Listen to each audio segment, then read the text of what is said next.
चलिए एक ऐसी लड़ाई की कहानी सुनते हैं जो सुनने में ही नामुमकिन लगती है। सोचिए, एक तरफ है दुनिया की दो सबसे बड़ी सुपर पावर्स और दूसरी तरफ सिर्फ एक आदमी। ये कहानी है उस योद्धा की जिसने समंदर को ही अपना सबसे बड़ा हथियार बना लिया था।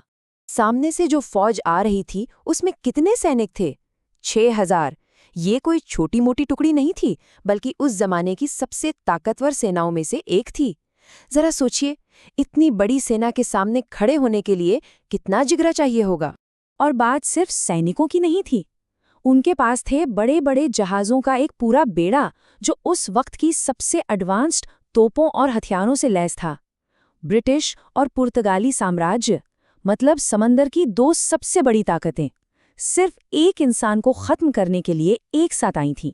तो सवाल यही उठता है कि आखिर एक अकेले आदमी ने ये पूरी बाजी पलट कैसे दी। आज इसी राज से पर्दा उठाएंगे।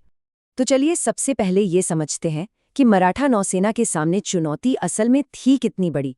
दुश्मन इतना ताकतवर था कि उसे हराना लगभग नामुमकिन लग रहा था। देखिए, ये कोई आम लड़ाई नहीं थी। ब्रिटिश और पुर्तगाली साम्राज्य अपने हजारों सैनिकों और भारी भरकम तोपों के साथ आए थे, और उनका मिशन साफ था, कान्होजी आंग्रे का नामो निशान मिटा देना। लेकिन कहानी में एक ऐसा ट्विस्ट आने वाला था जिसके बारे में हमलावरों ने सपने में भी नहीं सोचा होगा। अब बात करते हैं उस गुप्त हथियार की जिसने लड़ाई का पूरा नक्शा ही बदल दिया। और ये हथियार कोई इंसान नहीं था, ये थी प्रकृति की अपनी ताकत, भाटा यानी लो टाइड। सीधे सीधे समझें तो ये वो घटना है जब समंदर का पानी अचानक कई मील पीछे चला जाता है और पानी के नीचे छिपी चट्टानें और कीचड़ सब कुछ बाहर आ जाता है।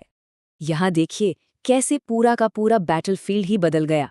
जब हाई टाइड थी तो गहरा पानी हमलावरों के लिए फायदेमंद था, लेकिन जैसे ही लो टाइड आई, वही जगह चट्टानों और कीचड़ का एक जानलेवा जाल बन गई। एक ऐसा जाल जिसे कान्होजी कहते थे मौत का कुआं। सोर्स में एक बड़ी कमाल की बात कही गई है। अंग्रेज और पुर्तगाली ये भूल गए थे कि समंदर उसकी भी सुनता है जिससे वो लड़ने आए हैं। ये लाइन बताती है कि कान्होजी सिर्फ एक योद्धा नहीं थे, वो अपने समंदर को, अपने पर्यावरण को अपने हथेली की तरह जानते थे। तो चलिए अब देखते हैं कि ये जाल बिछाया कैसे गया और कैसे दुश्मन का पूरा बेड़ा इस मौत के कुएं में आकर फंस गया। स्ट्रैटेजी बहुत ही सिंपल लेकिन खतरनाक थी। स्टेप 1, यूरोपियन जहाज़ों को गहरे पानी का झांसा देकर किले के करीब बुलाया गया। स्टेप 2, जैसे ही लो टाइड शुरू हुई, पानी तेजी से पीछे हटने लगा। स्टेप 3, उनके भारी भरकम जहाज कीचड़ और चट्टानों में धंस गए और आखिर में अपने ही वजन के बोझ तले उनके जहाज टूटने लगे और वो पूरी तरह लाचार हो गए। मतलब एक ही झटके में उनकी सारी एडवांस नेवल साइंस, उनकी सारी टेक्नोलॉजी सब कीचड़ में मिल गई। ये एक परफेक्ट उदाहरण है कि कैसे प्रकृति की समझ बड़ी से बड़ी तकनीक पर भारी पड़ सकती है। अब जब दुश्मन पूरी तरह से जाल में था, तो मराठों ने अपना आखिरी और सबसे बड़ा हमला शुरू किया। एक ऐसा हमला जो एक नहीं बल्कि दो दिशाओं से आया और जिसने दुश्मन को सांस लेने का मौका तक नहीं दिया।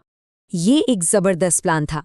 समुंदर की तरफ से कान्होजी के छोटे और फुर्तीले जहाज़ों ने फंसे हुए बेड़े पर हमला बोल दिया, और ठीक उसी वक्त जो जमीन अब तक पानी में डूबी थी, उस कीचड़ भरे मैदान पर पेशवा बाजीराव प्रथम के घुड़सवारों ने तूफान की रफ्तार से हमला कर दिया और उन सैनिकों को भी घेर लिया जो जहाज़ों से भागने की कोशिश कर रहे थे।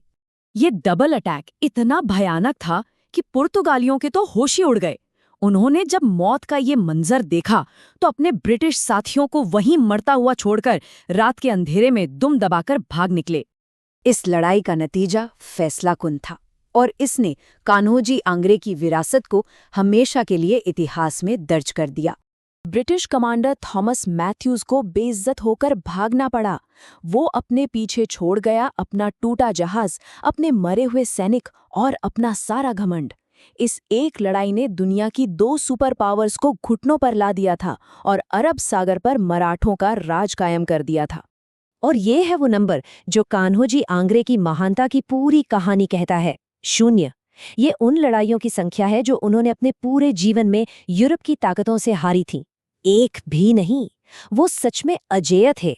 तो ये सब जानने के बाद एक बहुत बड़ा सवाल मन में आता है, आखिर इतने बड़े योद्धा और इतनी शानदार जीत की कहानी इतिहास के पन्नों से लगभग गायब क्यों है? ये एक सोचने वाली बात है।